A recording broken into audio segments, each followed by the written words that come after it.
বাংলা মাসের আজকে আষাঢ়ের ১ তারিখ।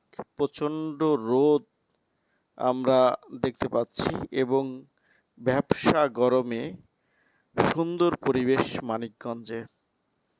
শ্রমজীবী মানুষের কিছু কাজ এবং কি স্কুল কলেজ যেভাবে আজকের সাদৃশ্য হচ্ছে, সেই প্রকৃতির একটু দেখছি আমরা।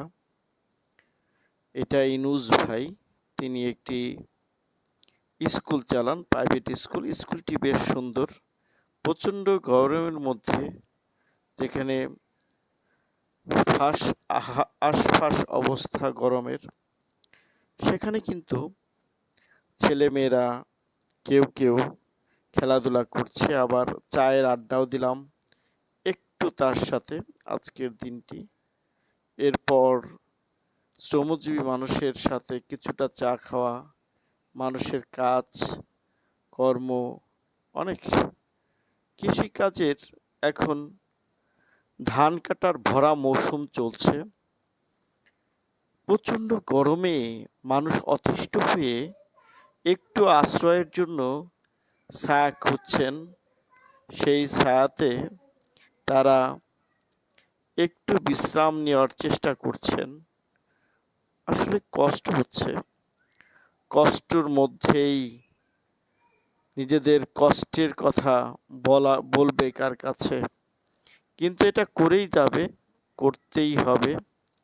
পাকা ধান ঘরে তোলার সময়, তাই তো এ আকুতি। ধানগুলো এবার বাম্পার ফলন হয়েছে, অনেক সুন্দর লাগছে। প্রত্যেকটা জমিতে এক একটা ফসলের ক্ষেত আর শ্রমিকদের কথা খুবই কষ্টনীয়। কেউ কেউ হিজল গাছের তলে প্রচণ্ড গরমে আশ্রয় নিয়েছে। ধান ক্ষেতের পাশেই ছোট্ট হিজল গাছে তারা এই আশ্রয়টা নিয়েছে। খুব সুন্দর প্রকৃতির যে একটি নীলা খেলা, তা আমি দেখেছি এবং সেই সাথে শ্রমজীবী মানুষের প্রকৃত যে চিত্র, তা তুলে ধরে আপনাদের দেখানোর চেষ্টা করছি। হিজল গাছের ভিতরে যে পিপিলিকার যে বাসা বিচরণ, সেটাও কিন্তু লক্ষণীয়। আসলে প্রকৃতির সাথে একটা মিলবন্ধন রয়েছে সর্বক্ষণ। প্রচণ্ড রোদে কৃষকের একটু তৃষ্ণা মেটানোর জন্য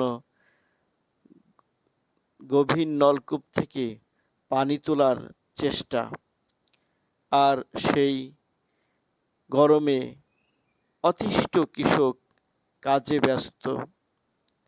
আর বটতলার সেই গাছের নিচে একটু ছায়ার ভিতরে যে বিশ্রাম নেওয়া বা অবসর একটু সময় কাটানো খুবই আনন্দদায়ক।